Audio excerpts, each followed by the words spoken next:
Déjame contarte una historia que sucedió hace muchos miles de años, le dijo Revelación. Ambos caminaban a lo largo del transepto norte de la iglesia y llegaron a la escalera en espiral que conducía a la galería superior. Revelación seguía a Uria, hablando mientras subía. Es una historia de cómo un rebaño de ganado criado genéticamente causó la muerte de más de 900 personas. ¿Las aplastaron en una estampida?, inquirió Uria. No. Era un puñado de criaturas medio muertas de hambre que escaparon de sus corrales en el exterior de Shother, un antaño gran ciudad de los cónclaves nordafricanos. Llegaron a la parte superior de la escalera y empezaron a andar por la balconada, entre sus confinadas paredes oscuras y frías. El polvo se acumulaba en el suelo de piedra y un puñado de gruesas velas que Uria no recordaba haber encendido ardían en palmatorias de hierro. Shother, yo he estado allí, dijo Uria. Al menos he visto lo que mi guía me dijo que eran sus ruinas. Muy probablemente.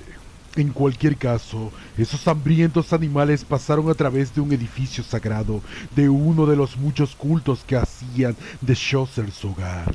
Ese culto, que era conocido como los Shotheritas, creía que la carne genéticamente criada era una afrenta a su dios, y acusaron a una secta rival conocida como los Upashtar del sacrilegio. Los Sherozitas se enfurecieron y pegaron y maltrataron a cualquier Upashtar que encontraron. Evidentemente, los Upashtar se enfurecieron a su vez, y los desórdenes que propagaron por toda la ciudad, dejando atrás de sí casi 1 millar de muertos. ¿Hay alguna moraleja en la historia?, preguntó Uria al ver que Revelación no proseguía. Por supuesto. Cuenta la historia universal y tipifica el comportamiento religioso que se ha repetido una y otra vez desde el inicio de la historia humana. Un ejemplo ligeramente inverosímil, Revelación. Una historia inusual no puede servir como prueba de creer en lo divino es algo malo. Esas creencias son la base de un orden moral. Dan a la gente la fuerza que necesitan para vivir sus vidas. Sin ninguna guía de arriba, el mundo se sumiría en la anarquía. Tristemente, hace tiempo millones de personas tenían ese mismo punto de vista, Uria. Pero la vieja obviedad no es cierta. El recuerdo de la experiencia humana muestra que allí donde la religión ha sido fuerte, ha provocado crueldad. Las fuertes creencias producen una intensa hostilidad. Únicamente cuando la fe pierde su fuerza, puede esperarse que la sociedad se vuelva humana. No creo que eso sea cierto, objetó Uria, deteniéndose junto a uno de los arcos de la balconada para mirar hacia la nave. El polvo se arremolinaba en el suelo, barrido por los vientos de la tormenta que azotaba la solitaria iglesia. Mis libros sagrados dan instrucciones de cómo vivir una buena vida. Contienen lecciones que la humanidad necesita. ¿Estás seguro?, le preguntó Revelación. He leído tu libro sagrado y la mayor parte de él habla de sangre y venganza. ¿Vives tu vida siguiendo literalmente sus mandamientos o consideras a la gente que puebla sus páginas como ejemplos de comportamiento adecuado? En cualquier caso, sospecho que la moral allí expuesta horrorizaría a la mayoría de la gente. Uria negó con la cabeza. Te estás perdiendo lo importante, Revelación. Buena parte de su texto no se supone que deba tomarse literalmente, sino que es simbólico o alegórico. Revelación chasqueó los dedos.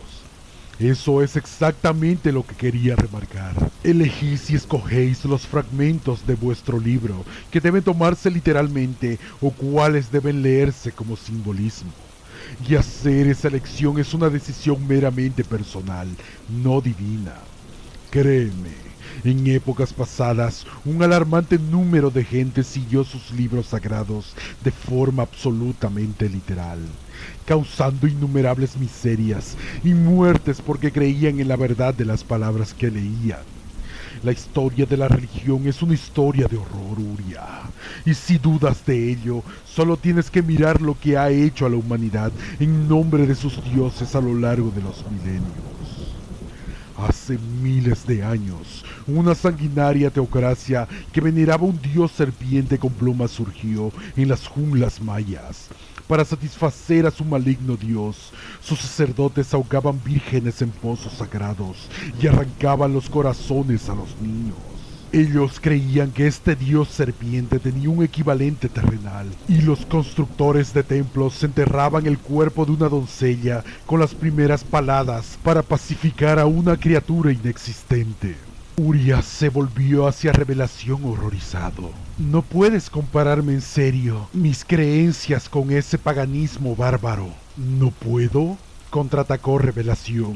En nombre de vuestras creencias, un hombre santo inició una guerra bajo el grito de la batalla de Osvult, que significa Dios lo quiere, en uno de los antiguos idiomas de la vieja tierra.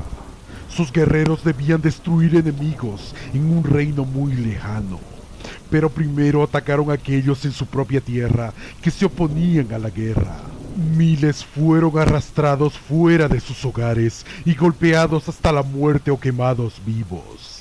Después, satisfechos de que su tierra natal estuviera segura, las legiones de celotes saquearon durante su camino de miles de kilómetros hasta la ciudad santa que se suponía que debían liberar. Al llegar a ella mataron a todos sus habitantes para purificar la simbólica ciudad de cualquier mácula. Recuerdo que uno de sus líderes decía que cabalgaba con sangre hasta las rodillas e incluso hasta las bridas de su caballo por el justo y maravilloso juicio de su Dios. Eso es una historia antigua, dijo Uria. No se puede juzgar la verdad de eventos tan perdidos en la niebla del tiempo. Si fuera únicamente un solo evento, estaría de acuerdo contigo, replicó Revelación. Pero solo un centenar de años después, más o menos, otro hombre santo declaró la guerra a una secta de su propia iglesia. Sus guerreros asediaron la fortaleza de la secta en la antigua Frank. Y cuando la ciudad cayó, los generales preguntaron a su líder cómo podían distinguir a los fieles de los traidores de entre los cautivos. Ese hombre que adoraba a vuestro Dios ordenó a sus guerreros: matadlos a todos, Dios distinguirá a los suyos. Casi 20,000 hombres, mujeres y niños fueron degollados. Y lo peor de todo es que la búsqueda de aquellos que podían haber escapado del asedio llevó al establecimiento de una organización conocida como la Inquisición. Una aterradora y monstruosa plaga de histeria que proporcionó a sus agentes total libertad para forzar, quemar, cortar y partir a sus víctimas en demoníacamente dolorosas máquinas que los obligaban a confesar su descreimiento y a identificar a otros transgresores. Posteriormente, cuando la mayoría de sus enemigos fueron cazados y asesinados, la Inquisición cambió su objetivo hacia la brujería.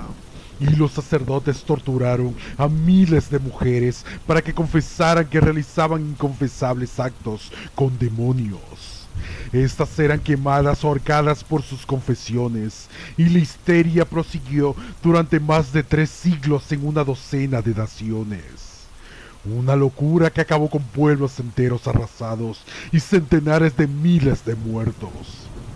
Estás eligiendo los ejemplos más extremos del pasado, Revelación, replicó Uria, luchando por mantener la compostura ante tales historias de asesinatos y derramamientos de sangre. Los tiempos han avanzado y la humanidad ya no trata a sus semejantes de esa forma. Si de verdad te crees eso, es que has estado encerrado en esta ventosa iglesia durante demasiado tiempo, Uria, dijo Revelación. Tienes que haber oído hablar del Cardenal Tank, el etnarca asesino en masa que practicó una primitiva forma de eugenesia. Sus sanguinarios progromos y campos de la muerte causaron millones de muertos en el bloque indonésico. Murió hace menos de 30 años tras ver el regreso del mundo a una era pretecnológica, emulando la Inquisición con la quema de los científicos, matemáticos y filósofos que contradecían la visión cosmológica de la Iglesia. Uria no pudo soportarlo más y se dirigió a la escalera en el otro extremo de la balaustrada. que conducía a la nave central. Tienes una fijación con la sangre y con la muerte, Revelación. Te olvidas de todo el bien que se ha logrado a través de la fe. Si piensas que la religión es una fuerza del bien, Uria, es que no estás viendo el salvajismo supersticioso que domina la historia de nuestro mundo, confirmó Revelación. Es cierto que, justo antes del descenso de la vieja noche, la religión perdió gradualmente su poder sobre la vida, pero como el peor tipo de veneno, quedó un residuo y promovió la división entre la gente del mundo que había resistido. Sin creencias en los dioses, las divisiones hubieran desaparecido con el paso del tiempo. Las nuevas generaciones se adaptan a los nuevos tiempos, se mezclan, se casan entre ellas y olvidan las antiguas heridas. Es solo por la creencia en dioses y en entidades divinas por lo que siguen siendo extraños los unos a los otros. Y cualquier cosa que divida a la gente engendra inhumanidad. La religión es un cáncer en el corazón de la humanidad que sirve únicamente a ese odioso propósito. ¡Ya suficiente!, exclamó Uria. Ya he oído suficiente. Si la gente ha hecho cosas terribles a los demás en nombre de sus dioses, pero también ha hecho cosas terribles los unos a los otros sin el recurso de sus creencias. Una aceptación de los dioses y de una vida después de la muerte es una parte vital de lo que hace que seamos lo que somos. Si le quitas eso a la humanidad, ¿qué sugieres para reemplazarlo? En mis muchos años como sacerdote he cuidado de muchos moribundos y los beneficios emocionales del poder de la religión para consolarlos y para aquellos que se quedan atrás no debe ser subestimado. Existe un fallo en tu lógica, Uria, repuso Revelación. El poder de la religión para consolar no le proporciona más credibilidad o validez. Muy bien podría confortar a un moribundo al creer que irá a un maravilloso paraíso de diversión sin fin. Pero aunque muera con la maravillosa sonrisa en la cara, eso no tiene ninguna importancia para el gran esquema de las cosas por lo que se refiere a la verdad del asunto. Tal vez no, pero cuando llegue la hora moriré con el nombre de mi Dios en los labios. ¿Tienes miedo a morir, Uria?, le preguntó Revelación. No. ¿De verdad? De verdad, afirmó Uria. He cometido mis pecados, pero he pasado mi vida al servicio de mi Dios y creo que le he servido con lealtad y bien. En ese caso, ¿por qué no le dices a esa gente que se está muriendo y aferrándose a sus creencias que deben agradecer que su vida se acabe? Sin duda, sus familiares y amigos deberían estar contentos y celebrar la muerte de sus parientes. Después de todo, si les aguarda el paraíso eterno en el otro lado, ¿por qué no están alegres de gozosa expectación? ¿Podría ser que en el fondo de sus corazones realmente no crean en él? Uria se alejó de él y empezó a bajar la escalera de la nave. Su rabia y frustración le daban la fuerza necesaria para mantener un paso que excedía los límites de sus piernas. El viento frío penetró por las puertas exteriores y le trajo el murmullo de voces y el choque de metal contra metal en el exterior. La nave de la iglesia de la Piedra Relámpago era un lugar austero, con paredes de piedra con nichos en los que había estatuas de diversos santos que habían pasado por allí en los miles de años que había perdurado la iglesia. Un oscilante candelabro sin velas colgaba del techo, pero hacía muchos años que Uria era incapaz de subir la escalera del almacén para reemplazarlas. Abrió la puerta de la iglesia y caminó firmemente por la nave hacia el altar. 4 de las 6 velas que había encendido se habían apagado y una quinta tembló y se apagó a causa del viento que entró tras él. La solitaria vela que quedaba ardía junto al reloj y Uria se dirigió hacia ella mientras escuchaba cómo Revelación entraba en la iglesia detrás de él. Uria llegó al altar y se arrodilló con cierta dificultad. Inclinó la cabeza ante el altar y juntó las manos. El Señor de la humanidad es la luz y el camino, y todas sus acciones son por el beneficio de la humanidad, que es su pueblo. Así que enseñen las sagradas palabras de nuestro orden, y por encima de todas las cosas, Dios protegerá. Nadie te escucha, dijo Revelación a su espalda. Ya no me importa lo que puedas decirme. Has venido aquí para hacer lo que consideras necesario hacer, y no pienso reforzar tu ego y tu autocomplacencia jugando contigo por más tiempo. Así que acaba de una vez con esta charada. Como quieras, respondió Revelación. Se acabaron los juegos.